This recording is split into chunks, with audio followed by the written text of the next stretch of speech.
Bonjour à toutes et à tous, quelle folle soirée de Ligue des Champions nous avons vécu hier soir et sans surprise, ce tour de la presse sportive sera consacré aux résultats de la veille. On commence avec le PSG qui a livré un véritable récital offensif. Emmené par une MNM exceptionnelle, le club parisien a atomisé le Maccabi Haïfa sur le score de 7-2.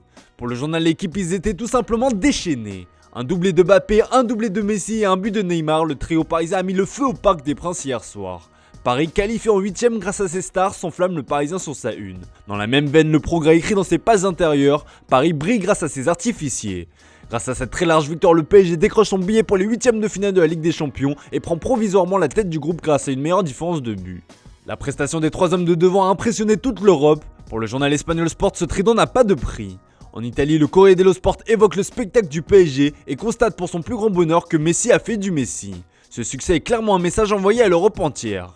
Dans l'autre rencontre du groupe H, la Juventus a été piteusement éliminée des phases de poule après sa défaite 4-3 face au SL Benfica qui continue donc son mano à mano avec le Paris Saint-Germain. La Juve en enfer, écrit froidement le Corriere dello Sport dans son édition du jour.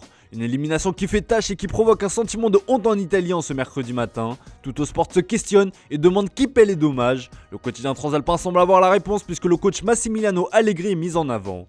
Mais aussi surprenant que cela puisse paraître, le tacticien italien ne semble pas menacé. Reste à savoir si les dirigeants seront aussi cléments en cas de mauvais résultats la semaine prochaine face au PSG, qui serait synonyme d'élimination de toutes les compétitions européennes. Au Portugal, l'heure est évidemment à la fête. Fabuleux, s'exclama Bola sur sa une. Un excellent résultat qui fait aussi la une des quotidiens portugais Record et O Jogo. La dernière journée permettra donc de déterminer qui du PSG ou du SL Benfica terminera premier du groupe. On continue ce tour des résultats en Angleterre avec Manchester City et Dortmund qui se sont quittés bons amis. Score nul et vierge 0-0. Un match très attendu puisque c'était le retour de Erling Haaland au Signal Iduna Park. Et à la surprise générale, le Norvégien n'a pas fait trembler les filets. Pire, il est même sorti à la pause. Après la rencontre, le coach Pep Guardiola a expliqué que le Norvégien avait de la fièvre, d'où sa sortie prématurée. Le tabloïd anglais The Sun est taquin, il s'interroge sur sa une. Je vous manque ? Une double référence au comeback du Cyborg et au pénalty manqué de Riyad Mahrez comme vous pouvez le voir. Le Daily Mirror constate que Haaland s'est montré humble avec son ancien club. De son côté, le quotidien allemand Bild constate qu'avec ce résultat, Dortmund peut voir plus loin. Deuxième du groupe, les marsupieux sont clairement favoris pour décrocher une place en 8ème de finale car comme le rapporte Marca, malgré sa victoire 3-0 face à Copenhague, le Séville FC est 3ème. Les coéquipiers d'Isco devront l'emporter sur un très gros score lors de la dernière journée face à Manchester City, tout en espérant une défaite du B4B. Un scénario très peu probable. Toujours dans le royaume de sa majesté, l'Angleterre a vu Chelsea obtenir son billet pour les phases finales grâce à sa victoire 2-1 sur la pelouse de Salzbourg. Un homme est mis en avant par le Daily Express, c'est Kai Havertz, auteur du but victorieux sur un sublime tir enroulé. Le tabloïd anglais fait dans le jeu de mots avec le nom de l'allemand dans le texte. Prends ça! Le milieu offensif est aussi mis à l'honneur sur la une du Daily Mail qui savoure la qualification des Blues. A noter que dans l'autre rencontre du groupe, l'AC Milan s'est facilement imposé 4-0 face au Dynamo Zagreb. Boom de Milan, lâche la Gazzetta dello Sport dans son édition du jour. Et on ouvre une petite parenthèse avec l'autre grosse actualité qui fait la une des tabloïds anglais en ce mercredi, c'est le retour de Ron comme le titre le Manchester Evening News.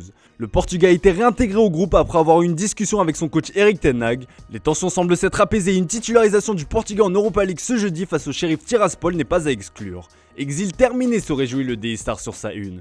Une bonne nouvelle pour CR7 qui va donc pouvoir se concentrer sur le terrain et uniquement le terrain. Allez, on file en Espagne avec la grosse surprise de la soirée, c'est la défaite du Real Madrid 3-2 face au RB Leipzig. Un résultat pas si surprenant puisque les merengues se sont présentés avec une équipe remaniée, mais cette défaite met fin à une incroyable série d'invincibilité qui a duré près de 6 mois. Coupure d'électricité, constate le quotidien espagnol AS. Le gardien belge Thibaut Courtois s'est montré irrité après la rencontre, il a notamment regretté le manque d'agressivité et d'intensité. C'est ce qui nous arrive parfois, nous nous endormons, a-t-il expliqué. Un constat partagé par le journal Marca qui titre sur sa une « Madrid s'endort ».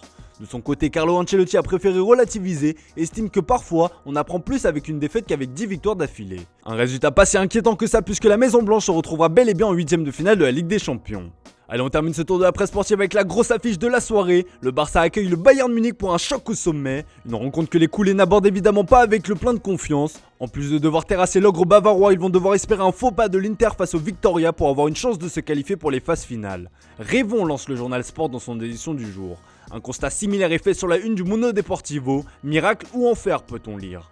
Les hommes de Xavi seront rapidement fixés puisque les Interis joueront à 18h45. Et pour la Gazzetta dello Sport, c'est une occasion en or. Une chose est sûre, cette nouvelle soirée de Ligue des Champions promet d'être particulièrement intéressante. Voilà les amis, c'est tout pour ce matin. Merci pour votre fidélité. On se retrouve tout à l'heure pour le traditionnel JT Foot Mercato.